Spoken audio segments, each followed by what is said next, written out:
Okay, I'd like to call a meeting to order. This is the January 11th, 2023 meeting of the Lowell Conservation Commission. We have a rather long agenda tonight, and we're starting with a project location at 123 Bolt Street. The applicant is Jeremy McSorley, and the DEP file number is 206-0820. We initially started hearing about this project at our last meeting, I believe, and they're proposing to construct a new garage, relocate a building, and make improvements to the parking and the access. Hello. Good evening. Could Attorney you- Catherine Flood, Flood Law Office, 549 Rogers Street. Here on behalf of Pineapple Realty LLC, owner of property located at 123 Bolt Street. Okay. Here with me tonight is Jeremy McSorley, who is the manager of the LLC, as well as Matt Hammer. As you are aware, the property is located in a limited industrial zoning district consisting of approximately 4.64 acres. The applicant has filed a notice of intent and seeks approval to construct a new garage, which will be a contractor garage, relocate the salt storage building, and make improvements to the access area and parking. All work would be done within 100 feet from the wetlands. We submitted a new plan today with some changes to the one that was previously submitted. As you can see from the plan, we are not disturbing the wetlands. The wetlands will not be affected by the work proposed. We are trying to reduce any harm to the wetlands, but rather enhance the wetlands. The applicant proposes to move the salt storage building further away from the wetlands, remove the pavement behind the existing salt building, and work with the planning department to install new trees, which will make the wetlands function better. We also are proposing of installing a retaining wall due to the fact that the property slopes towards the wetlands. The area of land where the applicant intends to do the work has been previously disturbed, and he plans on mitigating any future disturbance by installing straw hay bales. The applicant has invested a lot in the property located on Bolt Street, and he would like to do future work to enhance the property. We are open to any comments, any suggestions by the board. I think Matt will take over and he can point out what we've done to the plan to modify it to enhance any harm to the wetlands. Thank you. Thank you. I'm amazed at how much you fit into a property that's so close to a wetland. And I did drive through there, and I don't know, there were big trucks, I got scared. We're all the way to the back. Right. Would you like to add anything, Mr. Hammer? Sure. Thank you, Matt Hammer, Lamplex Engineering, 10 George Street, Lowell, Massachusetts.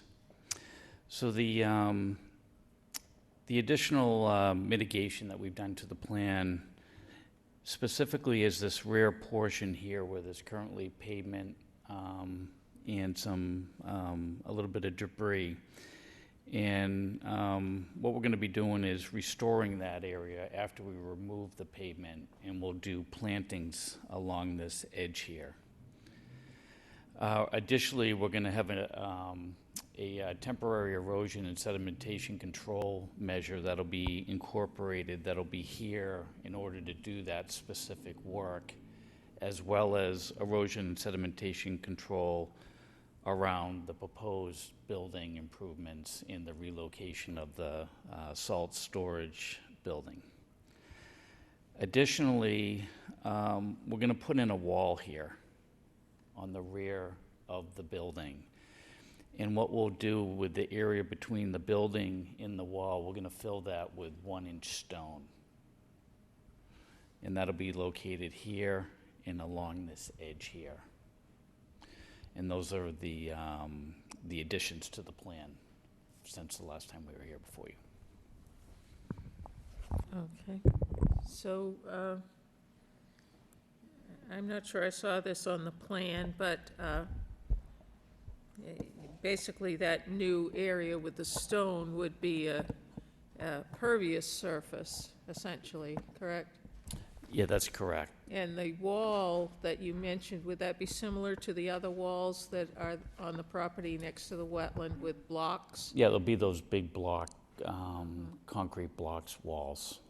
So it's not a big wall, it's only a few feet tall. Okay, yeah. But that'll ensure that in the future, anything that happens along Yeah, the edges of the building wouldn't affect anything down gradient from it.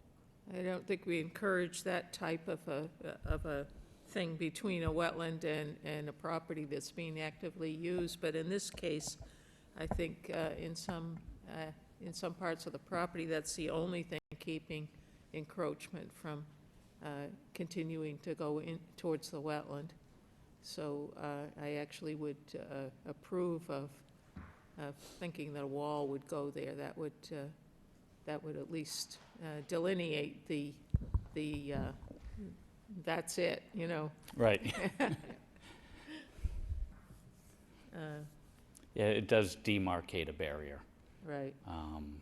so that, over time, the wall would separate the So all of property the, from the all of the downgrading area. drainage systems that are in place now are going to continue to take care of any surface drainage on the property? That's correct.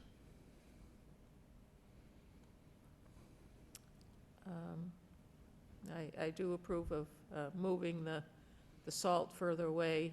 However, it's not going too far. What is it, about 10 feet or so that the building's being moved? Yeah, it ranges from 6 to 8 feet. Are there any comments or questions from the board? We do have a couple members online tonight, joining us on Zoom. So at the last meeting, we began to speak about, what we define as our kind of expected no-build zone. And the reason for that is we typically request that people aren't building within the 50-foot buffer to the wetlands. In anticipation of that, I can see that Landflex has taken some steps to protect the wetlands here with that wall. But it still stands that we should discuss it as, part of our standard operating procedure. I think the situation with this site is, I think a lot of this is pre-existing before we, we're set on our zoning distances and things like that. This site has been around a while. I think it did come before us before it was developed, but that, I'm thinking must have been probably 20 or more years ago.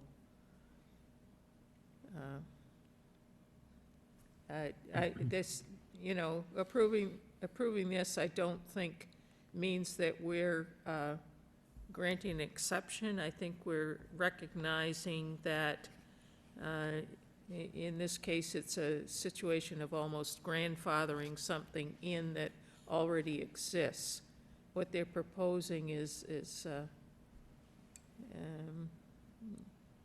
I don't think is going to change the site or the wetland that much, mostly because the wetland is so well delineated by the construction of the site with the block walls completely surrounding, and that those will be extended apparently with this project, so that another portion of the wetland is definitely delineated and will be off limits to any encroachment such as filling or just using in any other fashion. At least that's the implication that I see by the wall proposal. Sure, and you use the term grandfathered, and I would agree that the grandfathered case comes in the salt storage building. Um, Clearly, they're moving it further away, and so therefore it's hard to challenge, um, the development that they're requesting. But the garage is I would say, not grandfathered, although the salt storage is probably an area of greater concern. I think the salt storage is a good thing, although I wish it were completely moved to the other side of the property rather than just a short distance. Sure. What is your thinking, if you could expand on that, about the proposal of the new building? Well, I mean, I agree about the hope that it could be on the salt storage could be on the other side of the building.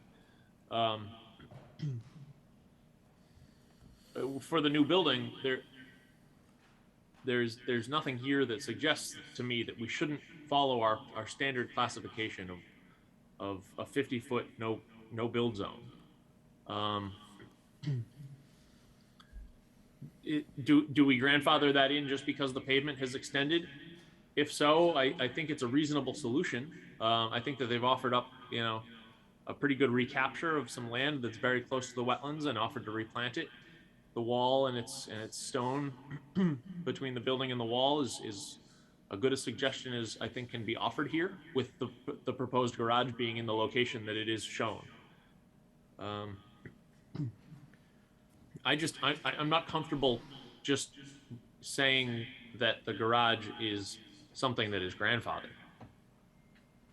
No, I was thinking more of the entire site, going back, 20 years or however it's been. We probably would have determined that perhaps this business should have located elsewhere, but it's obviously here now and very extensively built out. It's not like there's a lot of choices where to move anything on the property to. Understood. Yeah, I guess looking at it as the site, as a grandfathered, area that has been totally disturbed already, I guess that wall is probably the best case scenario that we have to delineate from the wetlands, from the job site, and keep that, the resource separate and as unaffected as possible. So I think this is probably the best solution at this point, if the garage stays in that spot as well. I do want to mention that there's a proposal, I'm not sure who mentioned it, of planting some new trees in close to the wetland area, which I'm all in favor of whenever that proposal comes before us. And, anything that will delineate and perhaps enhance that wetland is something that we should encourage, and I'm glad that the applicant mentioned it in their plan, that was an area where they could perhaps enhance the wetland a little bit with additional plantings. Would you be able to elaborate a little bit more on? Yeah, I can what add you're to that. thinking You'll in that notice areas? where it says the proposed plantings, Can you use a microphone, please? excuse me, where we identify the proposed restoration in the plantings, we reference a note on the plan which refers the owner to be working with the Department of Planning and Development in order to come up with a suitable planting plan for that area.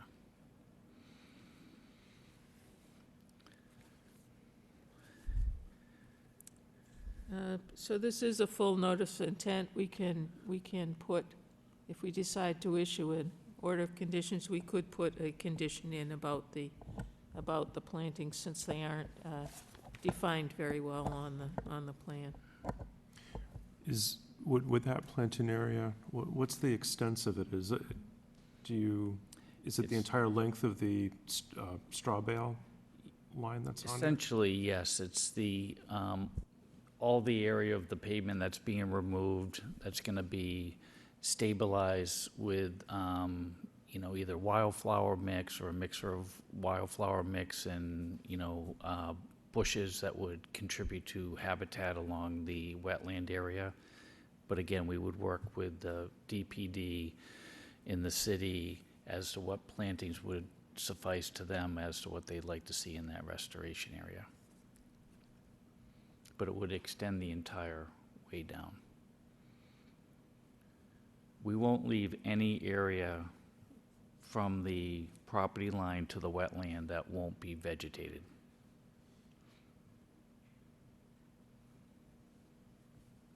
Because we want that entire embankment to be vegetated. Well, Usually the best- I appreciate. Usually sorry to interrupt you. Oh, no, I appreciate the addition of that in this revised plan from the last one that we saw. So typically, there's a wetland wildflower mixture that you can incorporate on a area that's close to the wetland. And then with that mixture in the collection of some wetland suitable bushes, primary succession will then take place, and whatever wants to grow there will grow there over time. But the wetland and wildflower mix typically creates that stabilization and then encourages that, because it won't be mowed or touched after it's installed.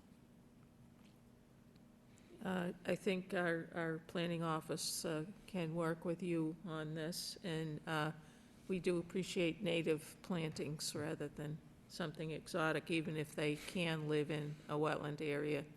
It's better to stick with things that are native to the area, in my opinion. Yep.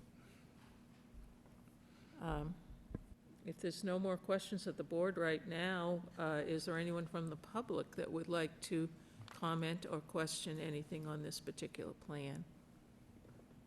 Once again, this is 123 Bolt Street. Is there anybody online that would like to comment?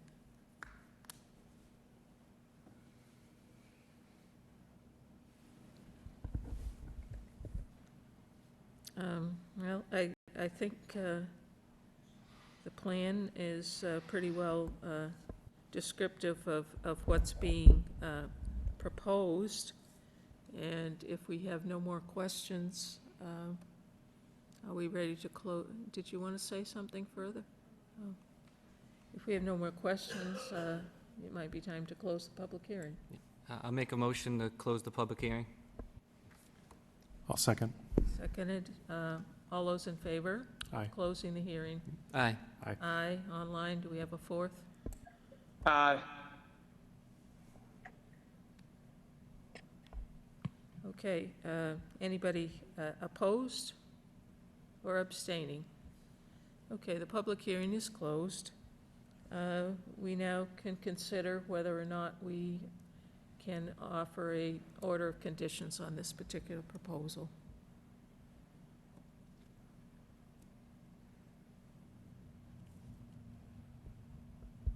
I think where the plan stands now, especially with adding on the planning plan, or having that stabilized area outside of that retaining wall, I think I'm probably ready to make a motion. So I'll make a motion to grant this project a standard order of conditions with the amendment that the planting and the stabilization of outside of that retaining wall will occur in a timely manner. Okay. Is there any other addition to the motion?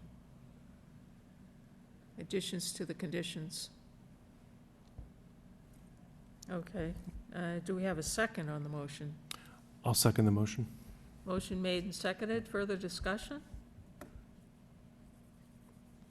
Ready for a vote?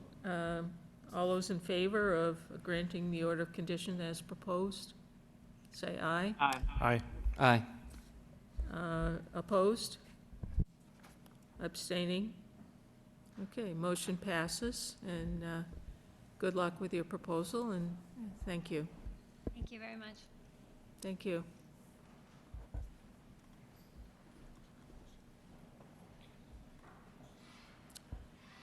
Next, we have a request for a certificate of compliance from Benjamin and Jennifer Rivera.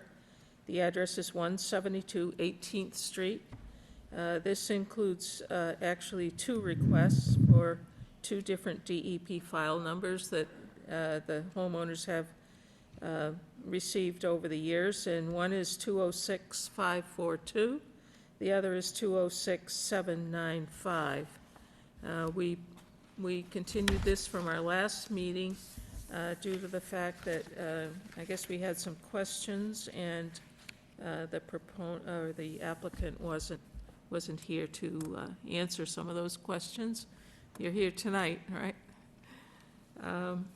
So I did attempt to take a look at your backyard, and there was no one home.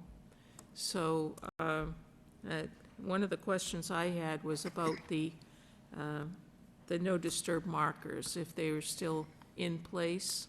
I know you put a pool in the middle of the yard, so that one is probably not in place, if I'm guessing correctly. As of right now, I don't know. And do you have like granite markers Yes. at either On side? the sides of my property. Okay. On the left and the right, but on the center, I don't know, because I don't live there anymore. So last time we spoke, you were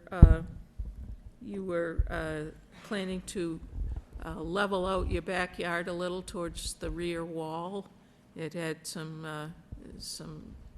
I don't know, equipment tracks or something. Root ruts? Did that Yes, get done? all flattened out. It's all smooth, I have pictures, I just don't have the handouts with me. I have, if you would like, I can Right. approach the bench or whatnot and show you the pictures. okay, Um, that, all the construction that I sent on the first notice. of that's intent- fine. It wasn't any major issues that I asked for continuance. It was just, we had spoken of certain things that, and the other thing was, I believe the back wall is your property line. Is that true? Correct. So we were hoping that nothing was going to be continually disturbed beyond that wall. Correct. Okay, so those were the three things that I recall discussing when, last time I was at the property. Do you have anything that you'd like to add? Construction's been finalized for about a year and a half now. So you're all done with what you wanted to do back there? 100%, yes. Okay.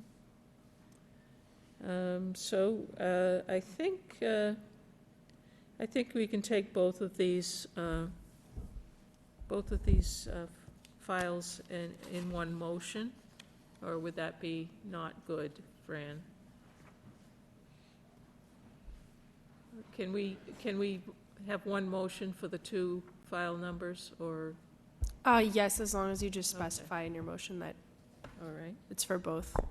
Okay, so does anyone want to make a motion to issue a certificate of compliance for this particular property? It's a fairly simple project, but it did take some time to do it.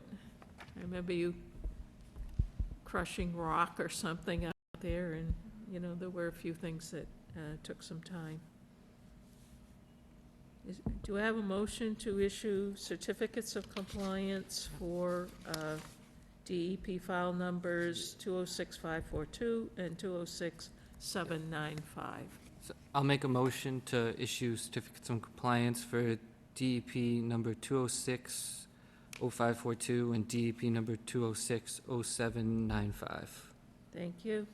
Do we have a second? I'll second. Seconded. Is there any further discussion of this request?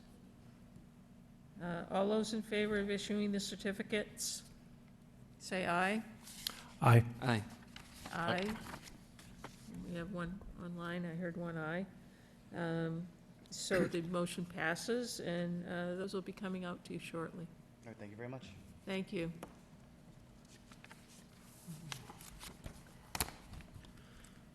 We have some new business now. First is a request for determination of applicability.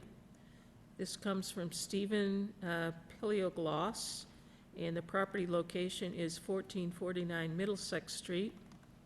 This is the large Meyer Thread Factory, I call it, and it's got a new name now.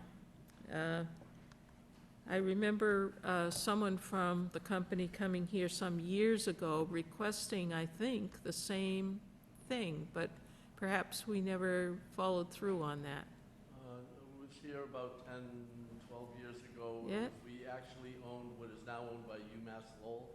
The building in front, it was zoned retail, and we wanted to use it for light manufacturing. Okay, And that product that we were looking to make went nowhere. So we ended up selling the building, and we did get it rezoned, but UMass Lowell bought that property and the one next to it. that's very interesting. Okay.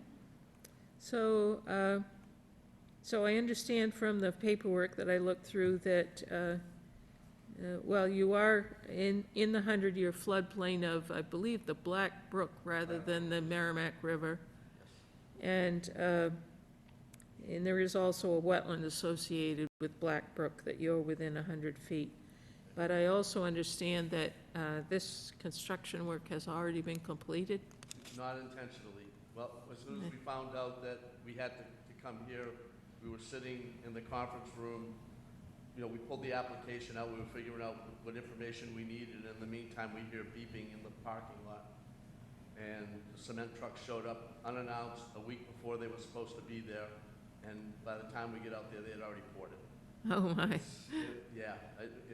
Not intentional. Okay. I believe this was an area that was already impervious and paved. Correct. So, yeah, you tend to feel pretty well protected having that railroad track there.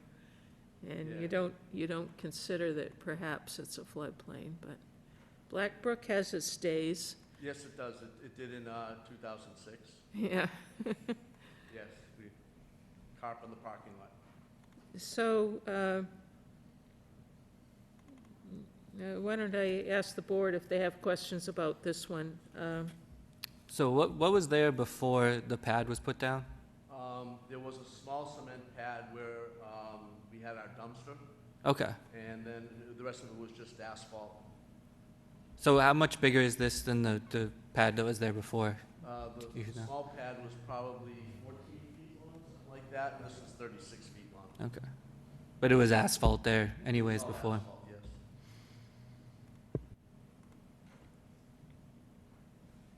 Other questions or comments?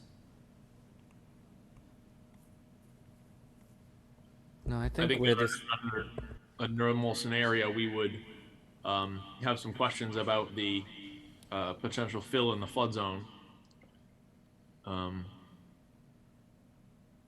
it-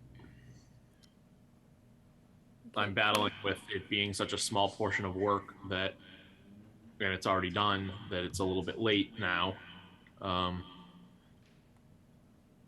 But typically, we would have some standard questions about the nature of the fill in the flood zone. So, what are your thoughts?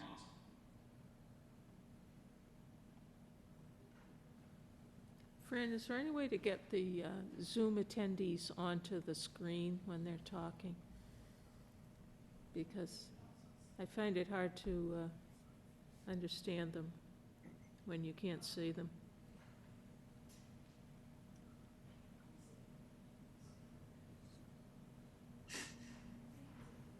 It's probably up to I think the guys in the LTC would back. need to change it so that it's speaker Okay, view. that's okay. So did you have a proposal to go along with that? That was Brad, I believe. It was. Yeah.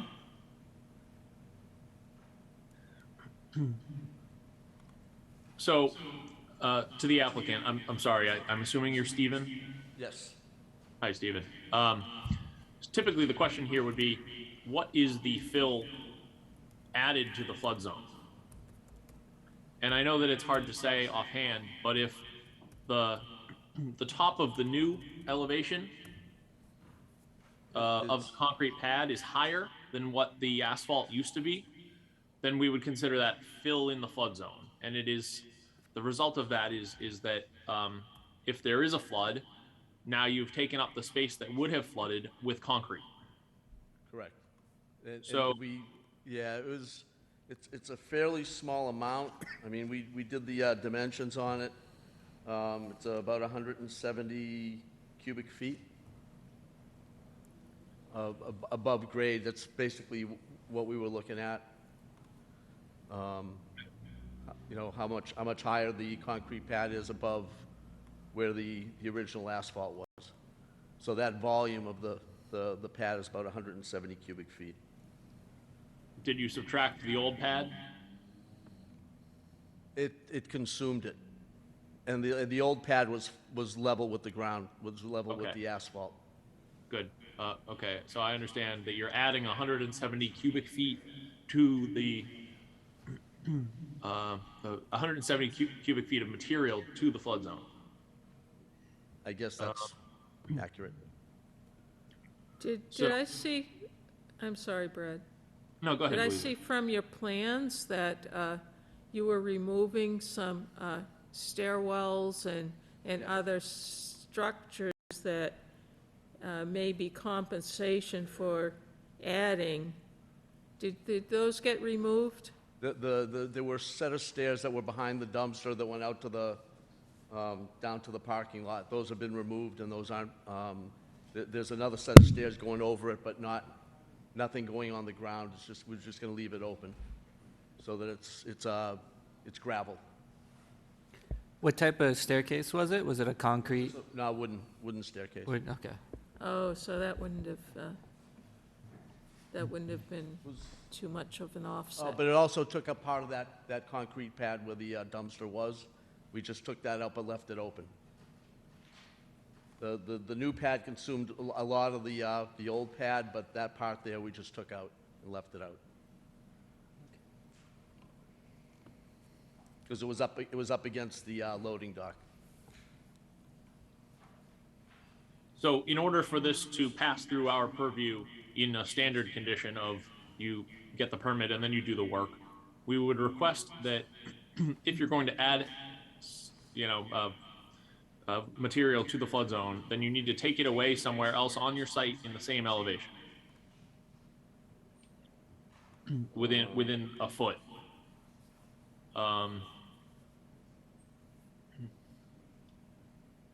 I don't know offhand if that's something that's a possibility of creating some kind of detention swale or small pocket in the earth somewhere. Well, we have, there's, how much space is there next to is about a foot around the pad? Yeah,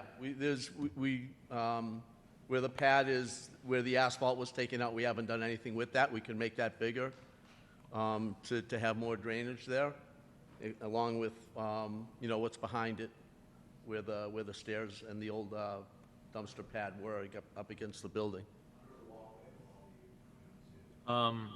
Yeah. When you say you haven't done anything with it, What- could what the they- surrounding ground level be lowered? Yeah, it could be. I mean, we could dig more further around the pad and then just put gravel.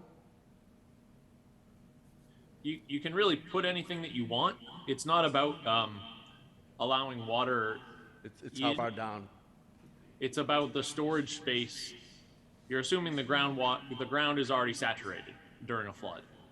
Right. And so it's just about volume in the flood storage area. Gravel would be fine. It would allow it to then permeate into the ground over time. We'll always take gravel over asphalt. Right. But it seems like a reasonable offering to me to be able to recapture that lost compensation right next to the pad. What does the board think? Okay, so, if the pad's 170 cubic feet above ground, we need to make up 170 cubic feet elsewhere. Is that? That's the intent of the wetlands ordinance, yes. Okay.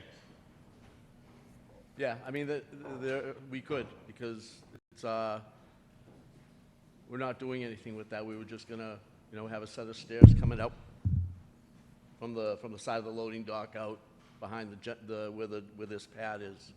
So we could leave it, we could go down, we could put something over it so that, it's not a danger, but I guess we can look at that.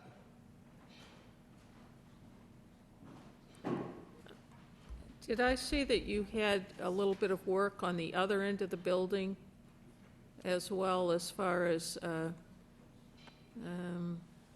was it a stairway or an entrance or parking spots or something, or was that from the last proposal? It seemed like there was something proposed for changing on the other end of the building. No? Not that I Okay. recall. There's a second building, the stair. The fire escape? Yeah, we've put that on hold for now. We were talking Okay, about. because that's a possibility as well, I would think, if that area is also in the floodplain, that removing materials over there in the course of that construction could compensate for your cement pad if you, it seems like somebody's going to have to try to add up the cubic feet here, Right. there, and everywhere and see if that compensation averages out. Okay. Okay, we can look at that as well. We had put a hold on on that escape. I mean, the fire escape is there. We were just looking to do some cosmetic work on it. So, I mean, I guess it's the volume, which is what I was Okay. wondering. Are there any more questions from the board? This is a request for determination of applicability, but if there's anyone from the public that would like to comment or question this particular proposal, I guess now would be the time. And it seems, it's looking like me that perhaps, it's looking to me like we perhaps would like to see some mathematical computations, perhaps, from you as to where or how we might come out even on this particular proposal. We understand that it's already been constructed, but there's still a possibility for offsetting that fill with some compensation somewhere you have a large property. And Yeah. perhaps removing something somewhere else might be a compensation opportunity. We are, I forgot about that. Yes, on the other side of the main building, there was a pad poured 20-something years ago, and we want to get rid of it. So we're gonna take all of that out. It's on the west side of the building. Okay. We haven't gotten there yet, but we are gonna pull all of that out and allow that all to be drainage. Okay, and that would start to look more like a proposal to us if you came in Okay. with something that hadn't actually been done yet. Yes, that would be nice. Yeah, okay, we'll get all those numbers together. Okay, so if there's no more questions from the board, perhaps can we zero in any better on this in what we want the applicant to come back with?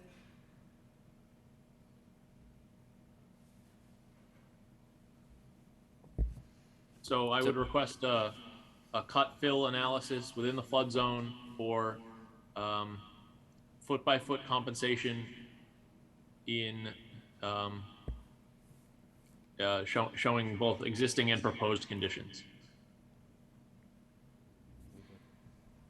Okay, you understand what we're trying to get at, right? Yep. Yeah, Yes. yeah.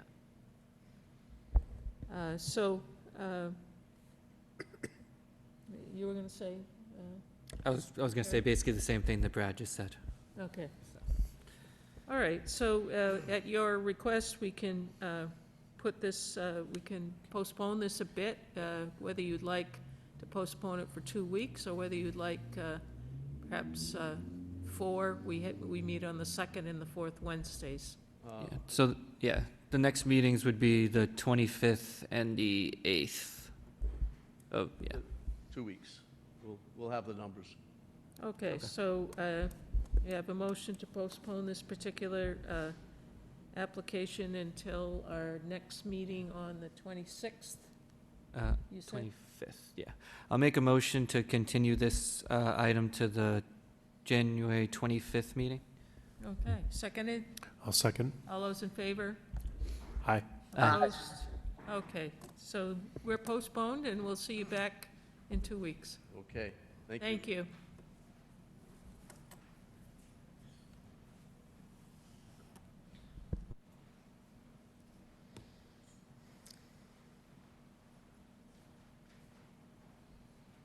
Next, we have a request for a certificate of compliance that's a partial request.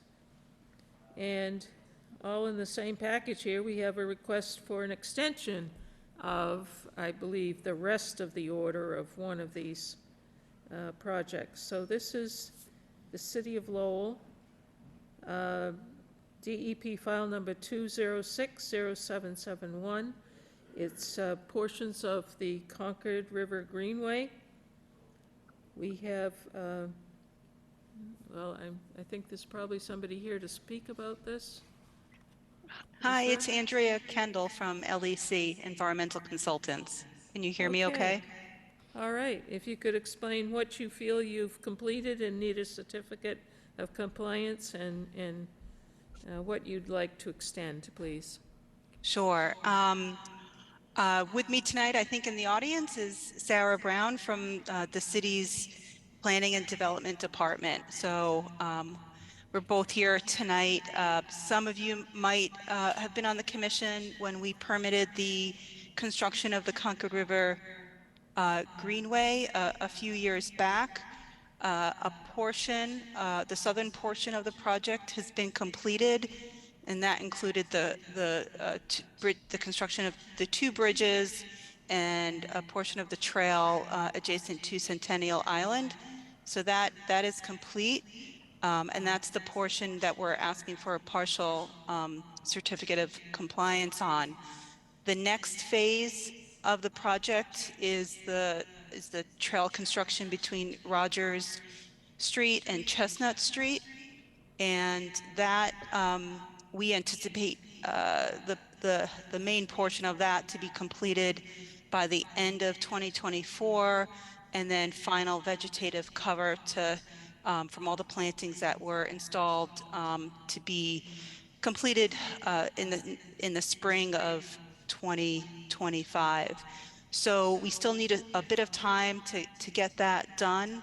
I can quickly show you on an aerial, what portions were done, what section is outstanding, but we need another 3-year extension on that order to work on that. Would it be helpful if I shared my screen for a second? Sure. Okay.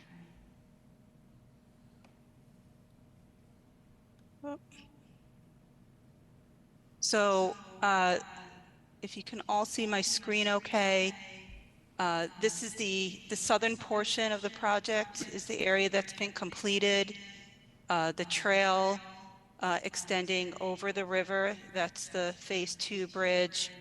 The trail adjacent to Centennial Island, and then it goes over another portion of the river and adjacent to the apartments. So that piece has been done. I included some site photos in the submittal package just for clarity and to share the final condition. And then what's remaining is the Phase 3B, which extends from Rogers Street along the river on National Grid property, and then terminating here at Chestnut Street. And this portion, this northern portion, is kind of like an elevated walkway in that section.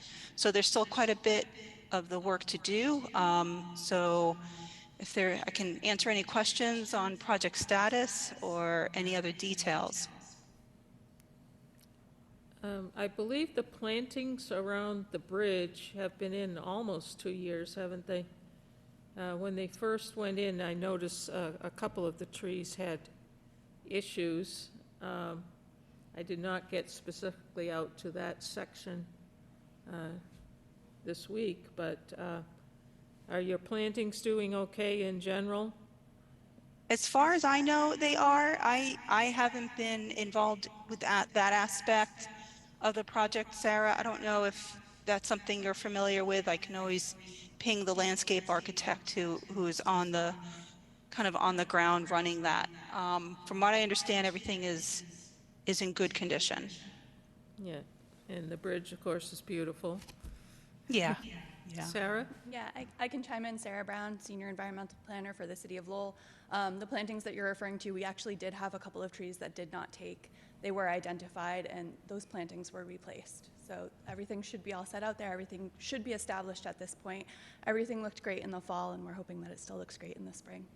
It's good. It's certainly an addition to that neighborhood, a positive addition. Absolutely. Questions from the board for anyone? Or comments?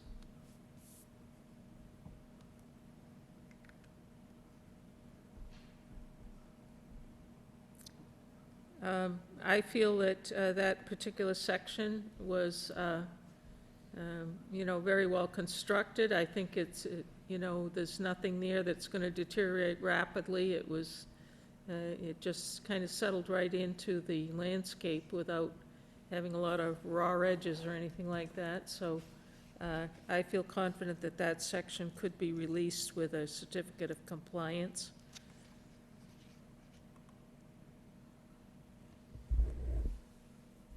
Yeah, I feel the same way.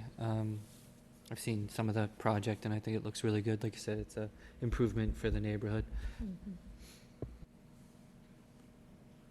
So I Is that a guess, motion? Yeah, I'll give a motion. I'll make a motion to issue a partial certificate of compliance for the Phase 2 and 3A portions of the project, and then an extension for the order of conditions for the 3B phase of the project. Okay, does anyone want us to separate those two Yeah. motions? Or are we comfortable with both of those motions? Just want to specify that we are offering a 3-year extension for the 3B. That's the maximum I believe we can offer. So if they get it done earlier than that, then that's a bonus, but that would keep them from having to continue to come back here, although we like to see them. So 3 years is okay with you, Brad? I have no problem with that. Okay, if there's no further discussion, did we have a second? Second. What else? Oh, Okay, seconded by Brad. No further discussion, then we'll have a vote. All those in favor of the motion, say aye. Aye. aye. Aye. And opposed? Abstaining? Okay, motion passes, and thank you for presenting tonight. both Thank of you very much. You're welcome. Good night.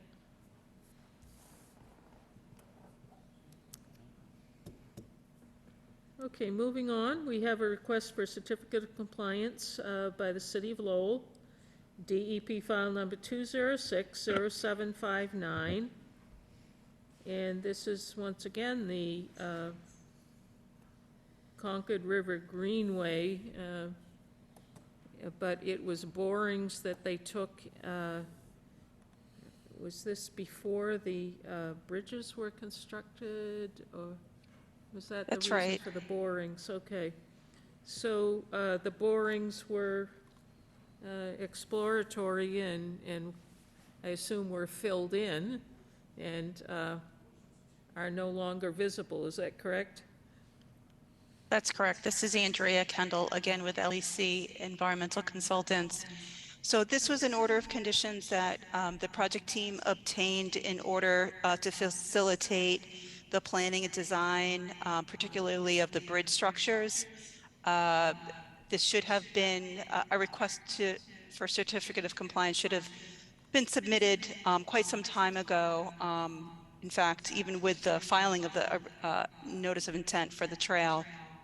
But so everything was completed, filled in, restored, and then that helped the planning and design for the notice of intent of the trail. So this is more at this point, procedurally, just to close that certificate, the order of conditions out. Okay. Questions or comments from the board? We have a motion.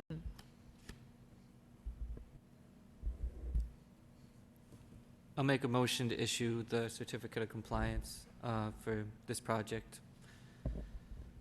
Okay, motion made, seconded. I'll second. Any further comment?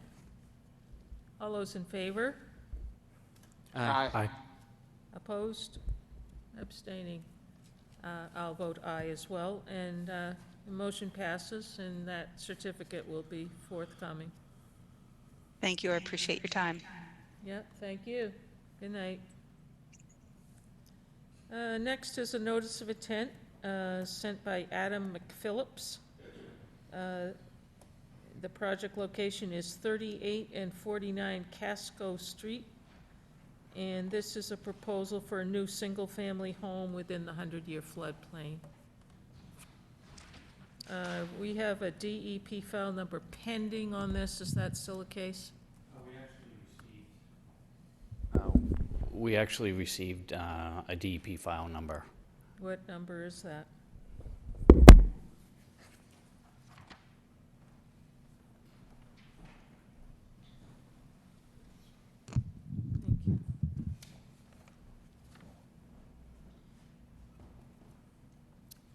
0821 is the number, 206-0821.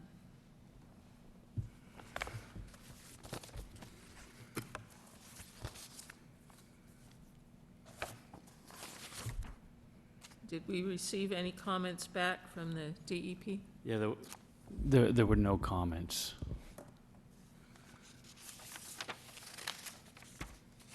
Okay, so this is an odd-shaped lot. The resource is the floodplain of the Beaver Brook. That might be easier to look at. Thank you.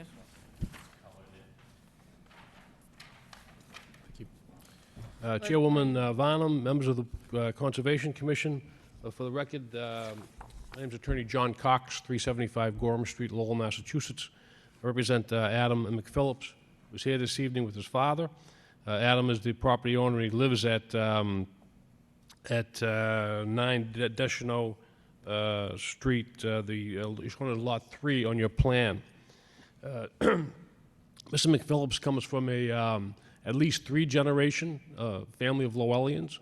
He currently works for the City of Lowell as a health inspector, has for the last 5 years, and has lived there for the last 3 years. In looking at this, and obviously Matt Hammer is here from Landplex with me this evening. In looking at the lot, as you'll notice, it's a very peculiar lot. It's dissected by Casco Street, which is a paper street, and runs back to Beaver Brook and all the way up to Deschanel. What we were hoping to do, and hoping to get an order of conditions for, is to construct a 1,800 square foot home. As you'll note, the lot in question is 23,000 square feet. A huge lot, clearly, for that neighborhood and many neighborhoods here in the city.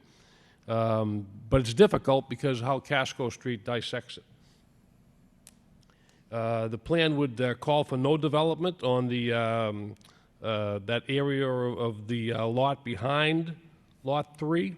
We would not do anything with that lot at all, nor would we do anything on the paper street, the right side of the paper street, if you will, as you're going in. We would need a variance from the Zoning Board of Appeals. We're on their meeting for the end of January pertaining to frontage. As you'll note from the plans, this is a proposed flow-through foundation, and the setback is just over 25 feet from the wetlands. So respecting the 25-foot buffer from the Wetlands Protection Act. Over the last few months, we've had several meetings with DPD staff. They've been very, very helpful, as always, in analyzing this plan, and we felt that the 25-foot buffer would be sufficient based upon prior rulings from this board and other boards in the city. We suggest that the slight work here on this construction would not adversely affect any wetland resource area. Runoff for the driveway is captured by the infiltration trench that is noted in yellow along the driveway, proposed driveway. As Matt has stated, we have filed with DEP, and they show no comments as the paperwork that you have received. And Mr. McPhillips is, the current home he lives in is a one-story, single-family dwelling. The plan would be that if he were able to construct this home, he would move to this home, a larger home than what he has now, give him the ability to stay in the city. And one other thing I think is important, last Saturday, Mr. McPhillips invited many of his neighbors to come by and have coffee and donuts at his home, and had the plans there, and I think a few of the neighbors showed up and asked questions, but for the most part, he thought it went very well with the neighbors, and I don't know if anybody's watching on Zoom, but as we can see from here tonight, there seems to be no opposition, at least here this evening. So we would suggest that this is a good plan. It's one that is good for the city. It's a huge lot. And we would hope that the commission would grant us an order of conditions and have Mr. McPhillips move forward on what would be, I think, a very, very, very positive addition to that neighborhood. Thank you. The first thing I focused in on in this is the 25-foot setback from the, basically it looks like the wetland boundary and bank of the Beaver Brook are essentially the same, because it is a rather steep bank. But from what we know of this neighborhood, we know that any of that area, steep bank or not, is very susceptible to flooding if if Mother Nature decides that that's what's going to happen. So that was one of my first focuses. Another question I had was about the paper street. From what I've learned about paper streets, I was surprised not to see anything in the packet about any permissions you might have received from the city to actually use that paper street. It's my understanding is you have to petition for that. You may be able to educate me on that, Mr. Cox, but. I don't know if I can educate you. You've been around a long time, ma'am. But my understanding and our understanding is when the same owner owns both sides of a paper street, then he in essence owns the paper street. And the paper street is there clearly for access to the back lots. And as I stated in this plan, we would keep open the right side of that paper street coming up from Deschanel and not develop it. And there's nothing planned on this plan, as you can see, for that portion of the paper street. They're thereby keeping open access, which is, I would suggest, what that's for. I don't think anyone will ever agree without something being decided about paper streets as to how they actually function. But my thought, just looking at the big picture, is why isn't the house on the rear of Lot 3 away from the wetland rather than 25 feet from the wetland? In other words, if you feel that this property owner has a right to both sides of this street because of the ownership situation, why is the house being crowded so close to the wetland? It seems like it belongs on the other side of the property, and then we actually eliminate most of our issues if you can compensate for that particular I actually think it would location. eliminate all of your issues, to be honest, Madam Chair. But we just thought this was a better use of that land there, with the exception of, again, very, very close to the buffer zone, but not within the 25 feet. It just seems like this type of the plan would work better in this neighborhood. Would not, it would free up that land directly behind Mr. McPhillips's lot, that lot 3, that would remain totally open, and be able to utilize that huge portion of the lot that we are proposing to utilize. Yeah. We have a proposal, we have an agenda item coming up at the end of our meeting here about, our 50-foot setback, and this is something that we've strongly enforced. And the setback is not only, the thinking behind our 50-foot setback is that people are going to be living here, using the property, enjoying the property, and 25 feet is not enough of a safety net for a wetland. Pretty soon you've got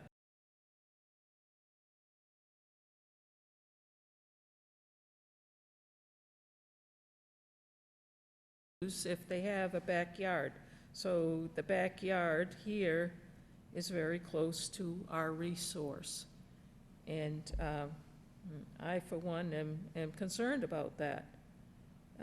This is something we strongly enforced over, I'd say, well, I can't even say how long. As you know, I've been on the board a long time. I do know that. We've just found that we have many, many violation problems if people don't have enough room between the resource and their living space. Again, my understanding, Madam Chair, was that there had been approvals here from this commission within the 25-foot buffer.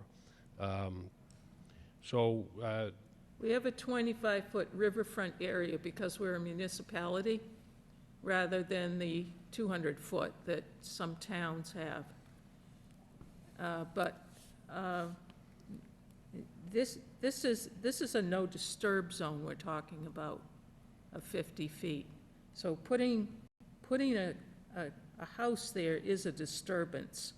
If you were moving the house over and had that 50 feet, we wouldn't be questioning place sets, and we might even approve an above-ground pool as a non-permanent fixture.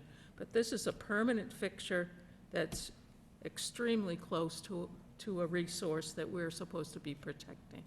And where you have such a large lot, where you believe that you have permission to use the paper street, which I would like to see some kind of a ruling on that from our law department, you certainly have some leeway to perhaps move that house around. Why isn't the house on the other side of the driveway? Why is the driveway on the further from the resource than the house is? Sometimes we'd approve, a paved driveway within, that distance to a wetland, but an entire house where people are going to be living, that's permanent, that can't be changed once it's there, you're setting people up for, we very well remember the sorrow and the disaster of 2006 and 2007. I remember it well. In this particular neighborhood. I remember it well. And the other side if it were the other side of Beaver Brook, we just approved a building lot over there because of the levee. That's protecting that side of the brook. There's no protection here for the old houses or a new house from flooding.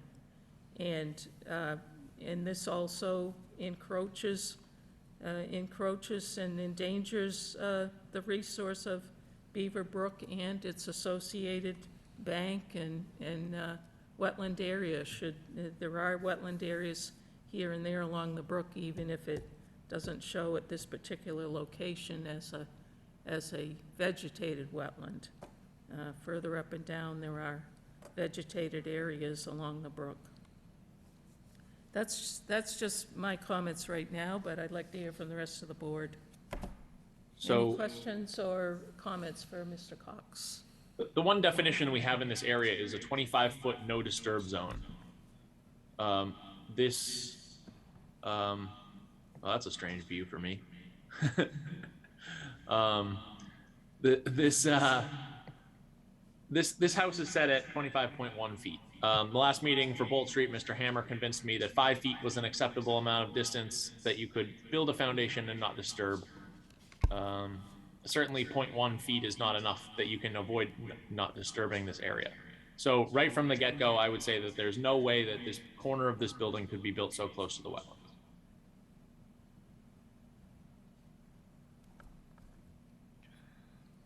What we are just debating about later on in this meeting is a 50-foot no build setback. And I think that that's something that's certainly up for discussion.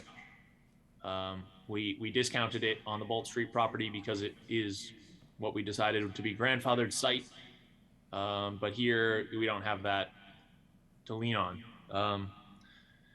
So either way, we would need, I would need 25 feet clear, non-disturbed. That means your wattles are set in outside of the 25-foot line from the resource area.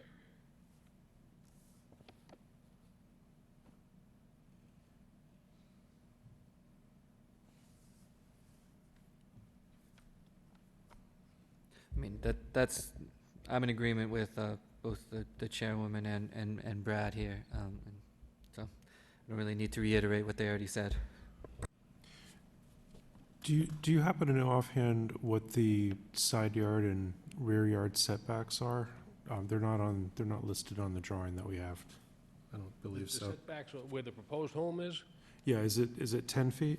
Yeah, they meet all the setbacks. These, No, I'm just sort of curious. I agree with the comments by my colleagues here, and looking at, just from the plan view, the part of the lot that's on the right-hand side of the driveway, I'm just sort of curious, sort of roughly, what the setbacks are from those property lines. I'm assuming there would be rear and side yard setbacks. If it's 10 feet, just kind of crudely looking at it, looks like the house would fit on that side of the driveway.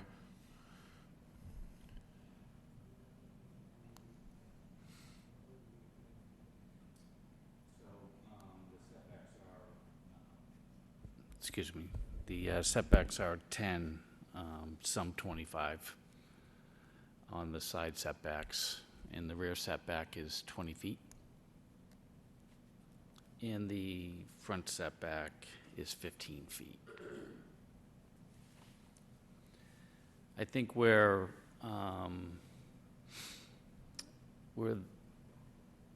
building to the behind Lot 3 could be an issue would be that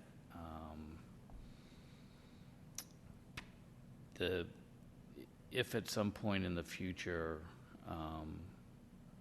Casco Street was improved as a roadway, then that portion of land would then be non-conforming in lot size. And that would be by the people who live at 51 Casco Street. So the intention here was to not prohibit access to 51 Casco Street and to only use half of the paper street for the driveway. I agree that you could site a house on that land behind Lot 3. It would fit. Just with discussions with the city, it seemed better and more appropriate to develop the house where we have it located, where it's shown now.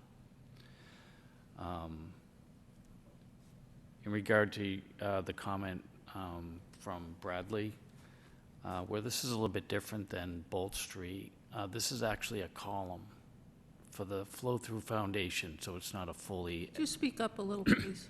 So where this is different than 123 Bolt Street is that the corner where the house is located is actually on a column. So it's not a dug foundation. I mean, you still need a footing for it, don't you? Yeah, you do, but that could be done through just doing an auger digging for that. But we could shift the building over slightly to give more room away from that 25-foot, or slightly reduce the footprint of the building if need be. But we could do that. Yeah, I mean, at the very least, have the existing language in place that does not allow you to disturb anything inside of 25 feet. That is non-negotiable. It's kind of a result of how we deliberate later tonight, I think. I think that we've been pretty regular in our decisions, certainly as of late, to take a no build from 50, but that's my opinion only.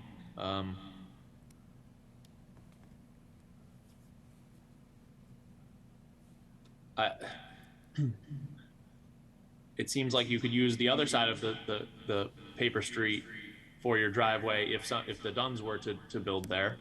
You know, they don't need to use the right side of the paper street.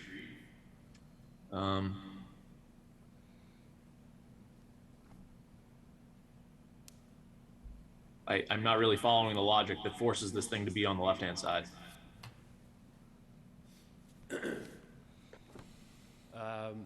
Again, I think we thought that was a better use of this lot. It's a huge lot. Thought it would line up better with the neighborhood. But certainly, it's something we can look at. We can talk to Mr. McPhillips and look at a potential, see if we can flip this over there. It's something we'd be happy to look at. Doesn't appear that the board is eager to grant that order of condition for us. If we could get a 2-week continuance, we could talk to our clients and see if they're interested in doing something like that. I looked at this lot for quite a long time the other day, and to fit in with the neighborhood, it was my opinion that the house belongs right between the two existing houses out of the floodplain entirely.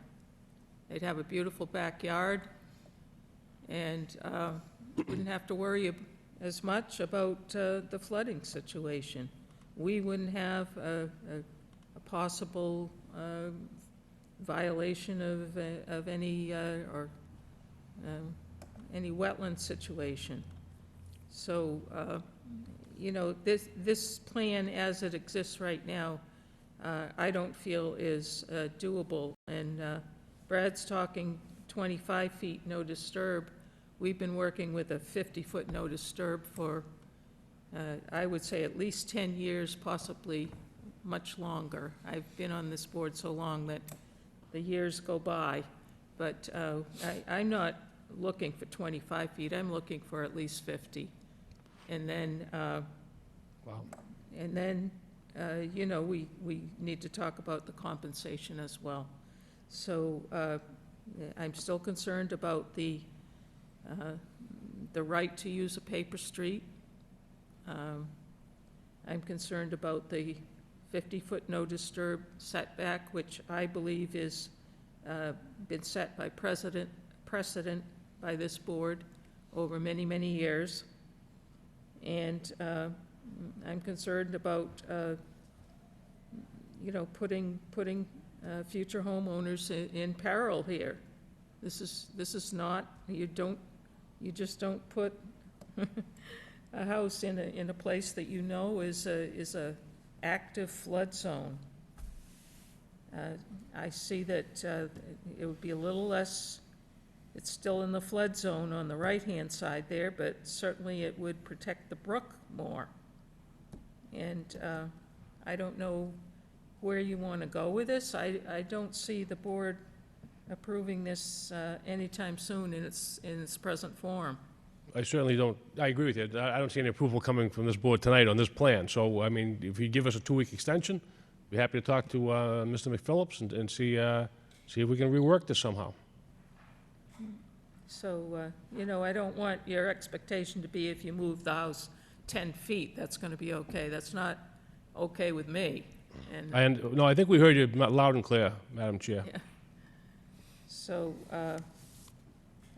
2 weeks is not a very long time to come up with the type of changes that I see are needed here. So Well, I think we can continue, but we don't want to get any plan the day of the meeting. We're done with that. We want the plans, if it's going to be on the agenda, we're supposed to have the plans 10 days ahead of time.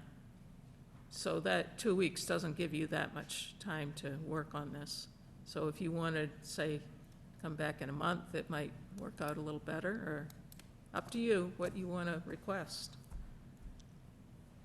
We'll talk to our clients, and we'll get back to Francesca as far as scheduling outside of the 2 weeks. I understand 2 weeks isn't enough. Yeah, Could be a well, month, could be 2 months. We need to talk to Okay, our clients. we do need to announce a time tonight for the general public, so they'll know.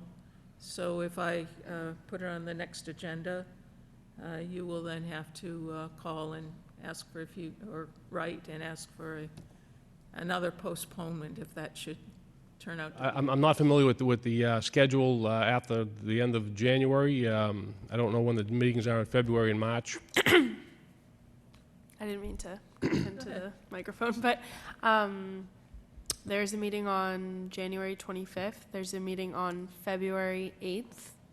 There's a meeting on February 22nd, March 8th.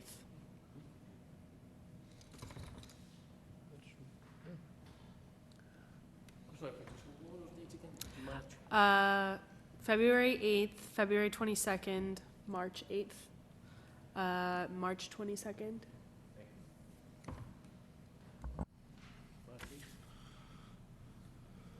March 8th, Madam Chair? Okay, request for continuance. Yeah. I'll make a motion to grant continuance to the March 8th meeting. Seconded. I'll second that. Any further comments from the board? Any further comments as far as direction for the applicant or what we'd like to see on a revised plan? Okay, all those in favor of the motion? Aye. Aye. Okay, motion. Thank you very much. motion Thank you, passes. Francesca. Thank you.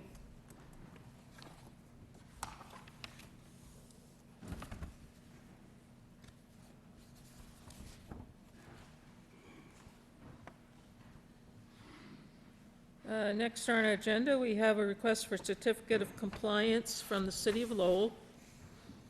Is our representative on the way, do you know, Fran, or should we wait on this again a little bit? They are here, actually. That was the earlier Concord River Greenway representative, but she was actually able to attend, so. Oh, okay, so is she coming back, or What was that? is she coming back? So that was the Concord River Greenway I representative. know, but we're on. Scheduling was all set, so there's a different consultant for this city project. There were two city projects on the agenda. The scheduling issue is for the first city project, but this city project, the garage is, we have a The garage representative. is all set for us? Yep. Okay, sorry, I got them mixed up. City of Lowell's very busy tonight. So this project is DEP file number 2060776. It's 350.4 Dutton Street, which is the new garage in the Hamilton Canal District, Innovation District. And they're asking for a certificate of completion on this particular project. So we're not going to have anybody representing, or are you representing? We're online. Oh, you're online? Oh, wonderful, because I have some questions.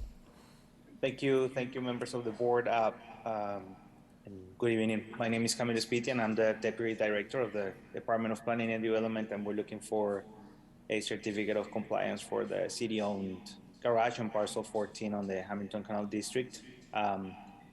This has been completed, so we're hoping to finally close out the project. I'm here with Justin Moscar from BHP, who's our consultant helping us with this project, and we'll be happy to answer any questions you may have.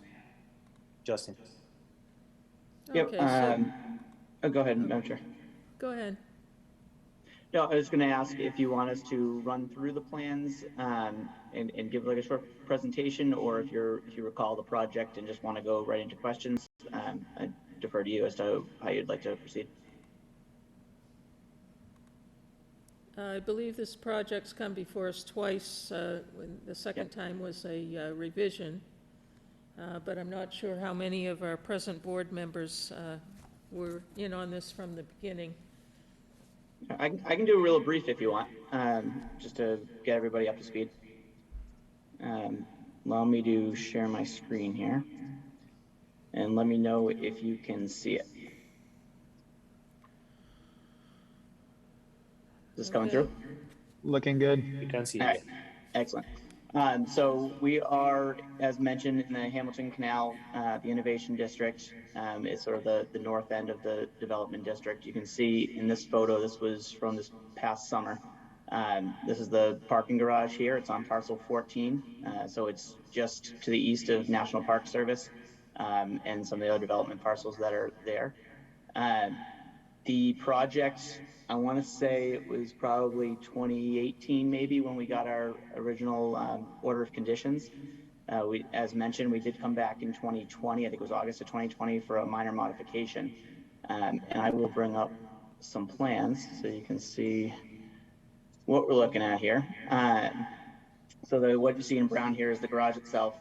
When we came back in 2020, the modification was really that the whole the east side of the garage and the south side of the garage were going to be a designed and installed canal walk that was sort of the first phase in what would be continued throughout the canal district, potentially, as a canal walk for the public's use. When we came back in summer of 2020, we knew funding was limited based on how the garage project was going.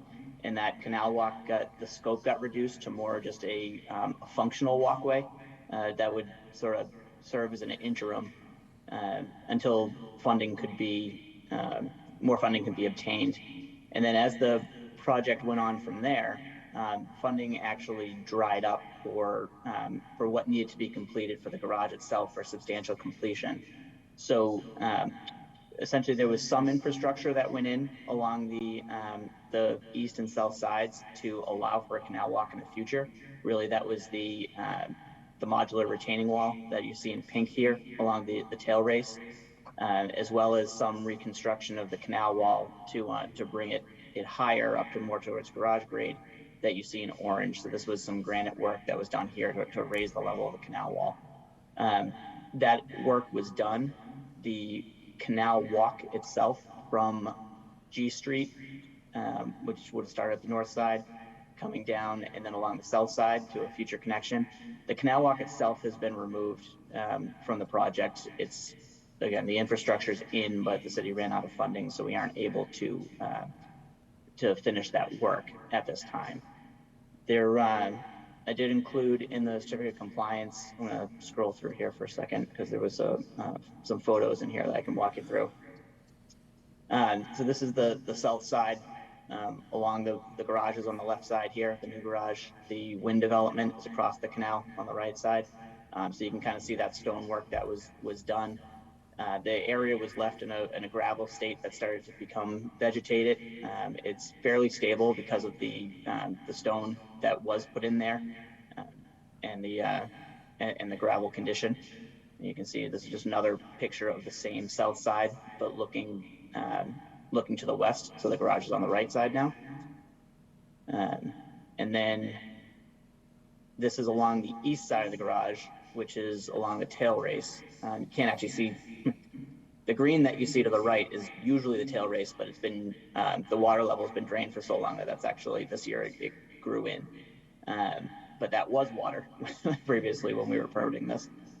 So you can see the very top here, right, sort of right in the middle of the photo, is the top of the modular retaining wall that went in. So there's actually a lip on that. This is all a gravel surface through here that's stabilized as well.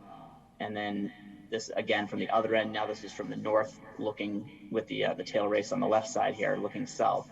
you can see that gravel surface that's installed, and the modular retaining wall is at the top of the wall on the portion of it that's a little more sloped.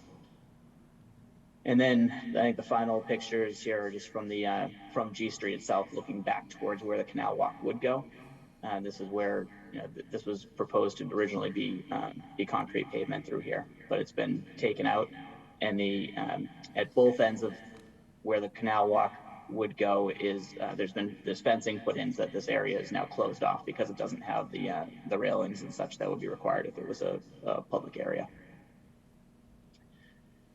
So jumping back to the plan real quick, you can kind of see that. Again, the first picture was here, looking this way, just along that south side. Second picture doing the same thing. Those middle pictures were along the south side here, along the tail race. And then those last pictures were up at the north, looking back. So that's the condition as it is today. I think the city does want to continue with this project in the future, but the project itself has been closed out. The order is expired, so regardless of notice, anything that comes into for a canal walk in the future will need a new notice of intent anyways. So we're requesting a certificate of compliance on the open permit.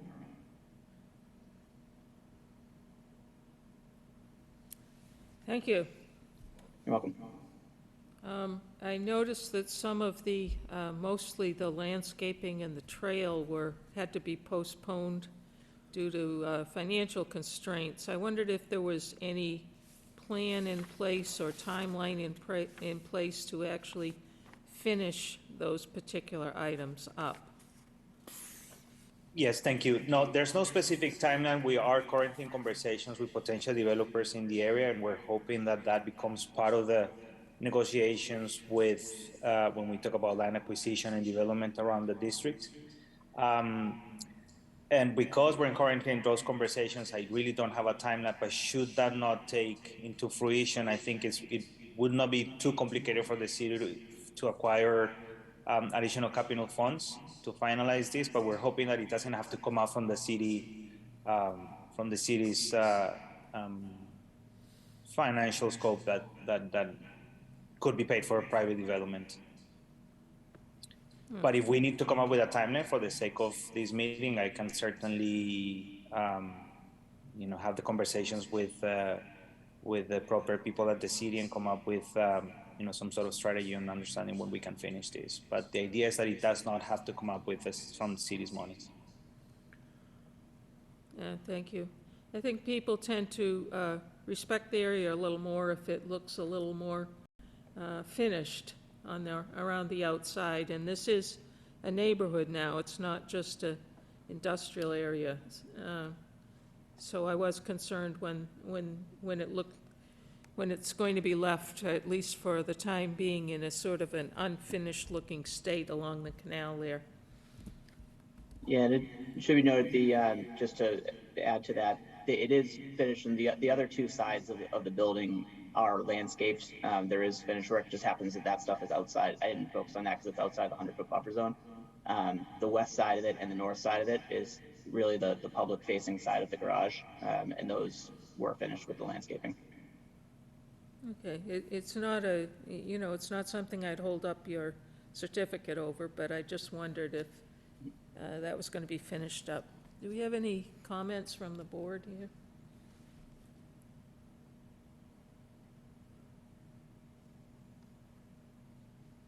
No, I think everything looks stabilized from the project, in place. I hope that the walkway can be put in. I think that'll make the whole area down there look a lot better. So I'm hoping that project will come up before us on a notice of intent pretty soon, as soon as possible, hopefully. But other than that, I think the project looks decent and finished. Steve? I agree. I don't have any further comments. Any more comments? Okay, I think we're probably ready for a motion on this. I'll make a motion to issue a certificate of compliance for this project. Motion made, seconded. I'll second. Seconded by Steve. Comments? More comments? All those in favor? Aye. Aye. Aye. Aye. Aye. Thank you, and thank you for your presentation. Great. Thank you kindly. Have a good night. Thank you all. Have a good night. Good night. This goes back a couple of years now. Our next order of business is an enforcement order that we gave to Holy Trinity Cemetery on Boston Road, 117 Boston Road, even though the violation wasn't necessarily their responsibility. They very responsibly agreed to fix the violation, and they've been working on this for a couple of years now. I think it's come out extremely well for the level of violation that it was. It certainly is now a much improved area. Is there anyone online joining us? Hi, yes, this is Evan Gavendran of DeRose Environmental. Hello. We are here, hello, good evening. I'm here to represent the Roman Catholic Archbishop of Boston Cemeteries. We are here to request a return to compliance and to lift the enforcement order that was issued in 2020. We have submitted annual monitoring reports of the restoration activities since the enforcement order was issued. So in spring of 2021, or I guess I'll start in November of 2020, all the fill and the earthwork was completed to restore the site back to previously existing conditions before the violations took place. After the earthwork took place, we went ahead and seeded with red fescue and winter rye, and we stabilized the site with salt marsh hay.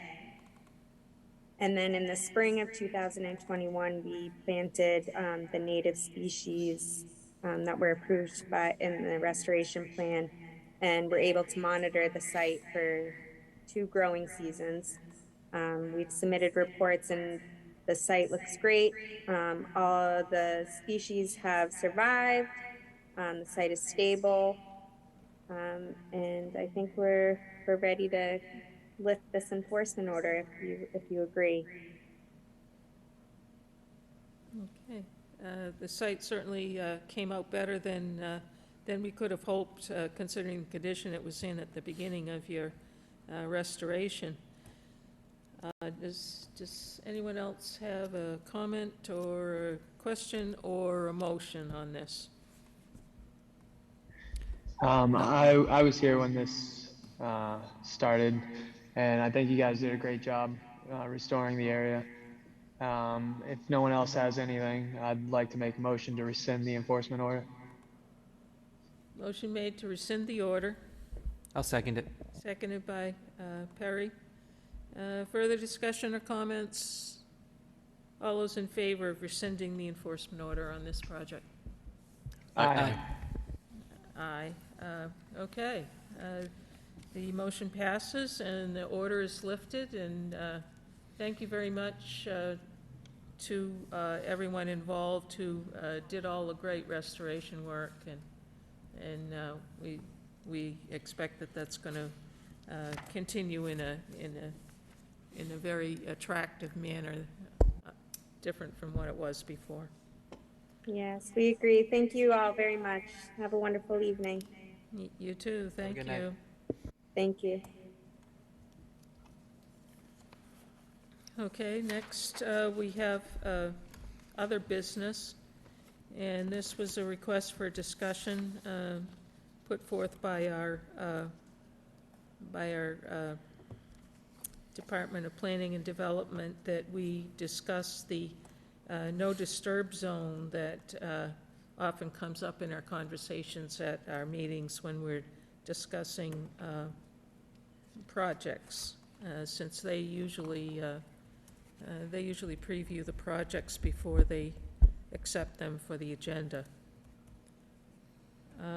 So we had a little bit of discussion on this a couple of projects ago this evening, but my understanding and what we have been doing for a long, long time, and I wish I had marked down how long it was so that I could recall, is that after seeing violation after violation and after seeing projects that were perhaps not appropriate for their placement near a wetland resource, we did come up with the idea that we do have a 100-foot buffer from a wetland that concerns us, but in an urban area such as ours, we decided that that was a little unrealistic, seeing the size of a lot of our lots aren't even 100 feet deep. So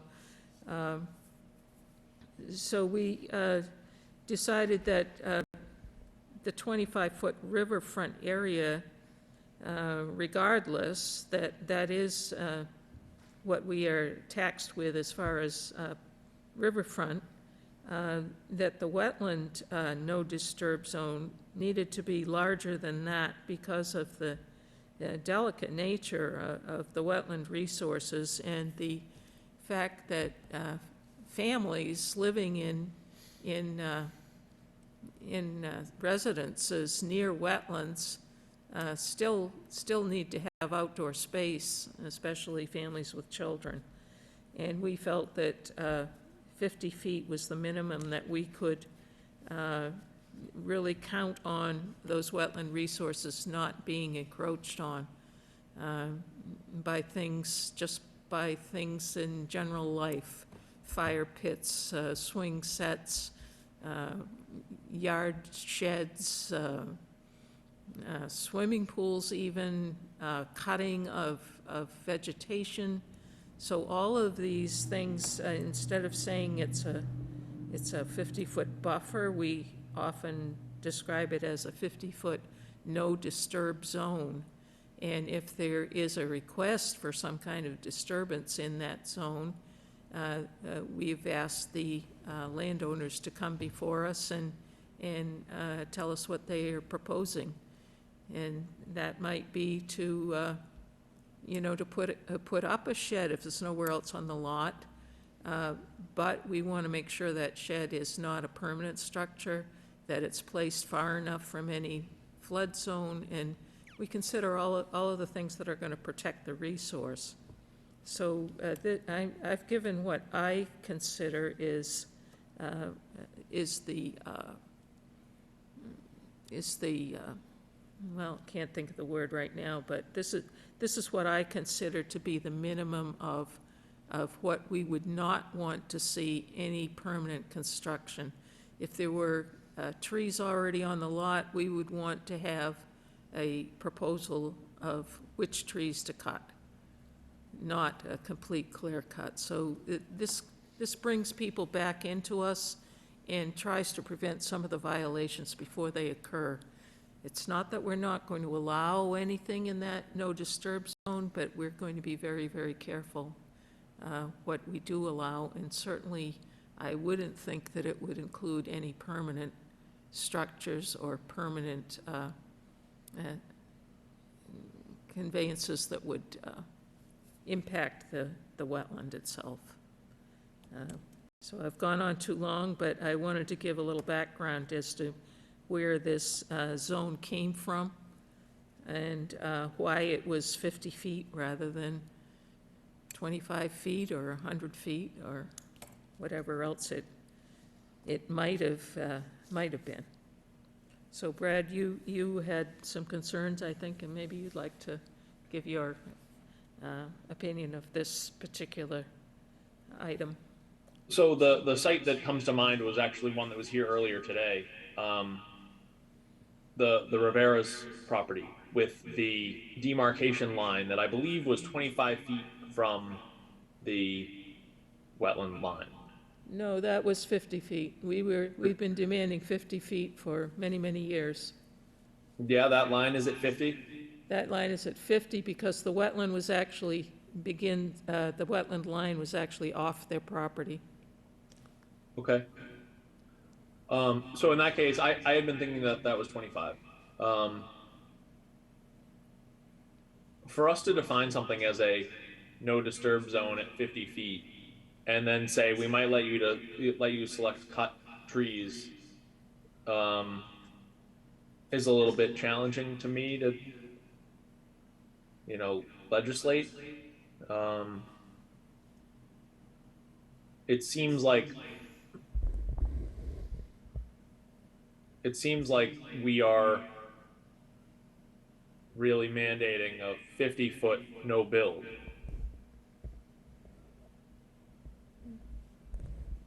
I'm just wondering if we might want to define it a little bit differently, because it seems like what you just said, even though we usually recommend 50 feet of no disturbance, you kind of just said that in some cases it's okay. No, I could have used that interchangeably, the no disturb zone and the no build zone. To me, it's the same thing. To me, a no disturb zone means you set your straw wattles outside of it and you don't touch anything between the wattles and the wetlands. And a no build zone means you're not allowed to erect any permanent structures in that area. Yeah, that's kind of how I see it too, Brad. I think because we've allowed sheds, non-permanent structures within 50 feet of the wetlands, but no permanent buildings. So I guess the idea would be 25-foot no disturb, 50-foot no build. Is that the idea that you're thinking, or the language that we might want to say? That was my intent, but I also I wasn't expecting that line over the Riveras to be 50 feet away. And it does change my original thought a little bit. But I don't know how to classify it as... I'm not comfortable calling a 50-foot a no disturb zone unless we want to say you can't do anything inside of the 50-foot anymore ever, unless it's grandfathered. Do we have the authority as on this commission to designate an area, a blanket-wide, citywide, as a no-build zone? What happens? There's the potential where you could have the situation where this requirement might make a lot unbuildable or parcel unbuildable. And I think we're not allowed to do that. I don't think that's allowed under zoning either. So I would. My understanding is that the local wetlands ordinance can be more strict than the state's. Yeah, this is another angle where if we decide on... No, this gets into getting into zoning. I mean, you could have a situation of an oddball property if we applied this rule that we're talking about of 50 feet within a 100-foot buffer area, right? Being not buildable could make an entire parcel not buildable. And I don't think that's quite legal. They could always appeal to the state at that point, though, if they thought that, if we said no. So I don't know if Yeah, that I necessarily think, makes it because there are totally unbuildable. parcels that you can't build on, even now. There are parcels that, I mean, I wouldn't say you can't build on it, but they are required to come to the commission, and it's like extremely unlikely the commission would allow them to, for example, a property could have, for example, 10 Tupee Lane, a very significant, what the commission believes is a wetland on it, and they're entitled, anyone in the city is entitled to apply for conservation permission to do something, and then the commission could say, per our regulations, this would not be allowed, and deny it, and then, like Perry said, they could appeal it and make the argument to Mass DP and to higher courts that they could just flesh it out in the court system, basically. That's how I think it would work. We do have jurors. Go ahead, Brad. I guess the question is, for legal, is it our right as the board, as this commission, to modify the local wetlands ordinance? And you know, ask them about our consideration of defining a no-build zone, adding a definition to that ordinance, and see what they have to say. I don't think we're, Yeah, I think the council needs to vote. that's a city council. Yeah, it's like, We- it's in the general ordinance, so the council would need to vote, but so to add it into the ordinance would need to be a vote from the council. But in terms of how you, as a commission, interpret the Wetlands Protection Act in the local ordinance, like, it's up to you. And if if you did this and an applicant felt that it was unfair, then they could appeal it. So I was gonna say, the discussion tonight is just to give DPD kind of guidance. When people come in, you can kind of let them know, like, this probably won't be okay with the board, so you have to change it so that you don't waste time bringing it in front of the board, is all we're looking for. So we're not trying to change any laws, just to give guidance to DPD and therefore the builders, you know, the applicants themselves tonight. We do have jurisdiction in the 100-foot buffer, so this could actually be looked at as a little more lenient than maybe some occasions. I feel like if we're going to define it, if we're going to go through the purpose of making our kind of guidance to DPD, we should attempt to have it legislated. And so, can we pass a recommendation on to the city council for their review and vote? Or does it need to be brought up by them on their own accord? If we want to modify the Lowell Wetlands Ordinance, then it does need to be approved by the city council. But there's no reason why we couldn't put, you know, another section, another paragraph, another sentence into that ordinance and send it to them for approval if we want to have something in writing to that effect. But we've been pretty successful just making our wishes known as far as this 50-foot, you know, for a long, long time. And I think it's our prerogative to do that. We have discretion in the buffer zone of a wetland. So if we can come to an agreement on the language that we are comfortable with, then I would eventually like to pass it on to city council. I don't think we're not there yet. And the first thing we need to do is come up with that language that we're comfortable with while the law department figures out what the path is, and if this is something acceptable for us to do. Does it, like Stephen said, contradict zoning in any way, or are we putting ourselves at risk by mandating anything? So in the meantime, let's flush out the language, and then I like the what Perry said earlier. The 25 foot is no disturb, and 50 is no build. I hadn't thought of it that way, yeah. I mean, that's kind of how we policed it, I think, in the past. No permanent structures, but I do know that we've allowed sheds or pools within that 25 feet, between 25 and 50 in the past, I'm pretty sure.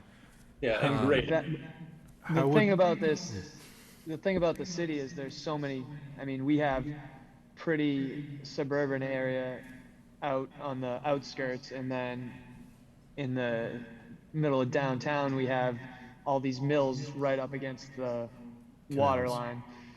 So that's where, whoa, what's happening to me? that was crazy. But so I each individual item that comes before us has to be looked at in a different way because of that. Well, those are grandfathered cases. I mean, if a property's got something that's right on the water, then it still can have something a little, right at the same distance. But if it doesn't have anything on the water, like the last, the next last proposal that we just saw, it's an empty lot, then here's the expectation, and that's why we would set that language. And to add to that, I know there's some rural towns that have 300 foot no build zone. they're obviously a lot more rural than us, but they must have gone through their, whether it's a city council or Port Alderman, to get that law put into place. So do we, in writing, ours says 50, correct? I think ours is a 25-foot no disturb. No disturb. There's So no definition of no build. we don't I have think any you- definition. I think that's a good, the 25 and the 50, no build and no, I think that's a good way to think about it in your mind, but it really becomes very rigid if you state it that way in a proposal to change the ordinance. Like Kevin says, there's a lot of odd lots here that just need a little bit of tweaking one way or the other, perhaps but this is maybe our goal, but, just saying 25-foot no disturb, does that mean they can't come in and propose something? Of course they can. Maybe, You can always come look for a maybe waiver. not. Maybe they can propose something. They absolutely So can how- propose it. They can But propose the- anything they want. Yeah. but- But, yeah, uh, How does what we're talking about impact the canals? So this commission considers the canals resource areas. So if we apply these rules that we're talking about to, for instance, a vacant lot along a canal, does that mean no building within 25 feet of the canal? That's actually part of the law. Anyway, we have a 25-foot. Okay. And then we would have to have another Setback, yeah. discussion from 25 feet to 50 feet. Yeah, and I don't know if we necessarily want to, like I think Louise, you said, we don't want to bind ourselves in an ordinance where we have a little more flexibility right now without it being directly in an ordinance. Because, yeah, it just makes it a law, something has to be followed instead of something that we can, where it's a more complicated place than, say, like the smaller towns outside of us. This is a more complicated district, so I think we need to have that flexibility as a commission. Well, the notation of a 50-foot no build zone would still allow like we said, people can propose anything they want. And if they can show that it fits the neighborhood zone of a canal or whatever, if it's typically, something less than that by all the other lots in the area, then they should be able to fit that same zoning. Right? It's a waiver process as it would be through zoning. Are we not? I know we don't issue variances per se, but isn't that what we're talking about here? And is there something I'm missing? Well, our purpose is to protect the resource. So if you have a situation such as you just proposed where it fits in with everything else and it's not going to do any further harm than what's there already or not going to change the impact on the resource, then I think that's why we want the applicant to come in and talk to us. We're not, I don't think we're a rigid board, but I think that we have a charge to protect the resources as best we can. So am I overcomplicating this by trying to legislate it? And we could just give the guidance to DPD and be done with this? We can, we can, Yeah, I mean, that's how I see it. Not to, but that's just, like, I think the guidance is what we need. I think the ordinance would overcomplicate and just like push it to a different level. Okay. I mean, it sounds like all right. That's fine. I'm fine with Yeah. it if that's what you I guys. think we have the jurisdiction and power we need with how it's set up now. Because I don't think we're getting, like, they can't push us around. The only thing they can do is go to the state. Yeah. So I think that we have, and I think giving this, 50, 25, however we want to say it, might weed out some projects that have come before us where they shouldn't have been before us. There was no way they were going to get approval from the board, so. All right, well, I guess then maybe we don't worry about making an exact definition of no build and we leave it at that. And Fran, if you report back and somebody asks for a better definition from us, then we'll talk about it again. But for now, I think we've done I what didn't take the 50 permanent structure within the 50-foot permanent structure within that, and then 25 no disturb, but I guess that's, leaves it open to interpretation still, but I think that at least gives them a good idea. Oh, sorry. I just think it gives the people a good idea of what we want and what we're going to approve or deny, so. By not So legislating, if I'm- we're leaving it open to interpretation anyway. So whatever. Yeah, if I may. Sure. If I'm understanding this correctly, it sounds like if I were to have a discussion with a developer about an application tomorrow, no, I would advise them that the commission is unlikely to approve a permanent structure within 50 feet of a wetland, and that they may consider a non-permanent structure like an above-ground pool. They may permit and have in the past, but it's at their discretion. That's how I'm understanding it. But that it's unlikely that they would approve very unlikely that they would approve a permanent structure within 50 feet. Right, that anything Okay. in that zone concerns us. Yeah. that was the purpose of this discussion. I just want to get that clarified so that myself and Dylan are not steering people, that we're steering them in the right direction so as to not waste your time, engineers' time, their time. Yeah. I'm good. I'm satisfied. Thank you. I like how that sounds. Okay, that's the end of our agenda. You have a motion? I'll make a Yep. motion to adjourn. Seconded? I'll second. All those in favor? Aye. Aye. Aye. Thanks, everybody. See you at Plain Street tomorrow. All right, see you, Kev. Good night, guys.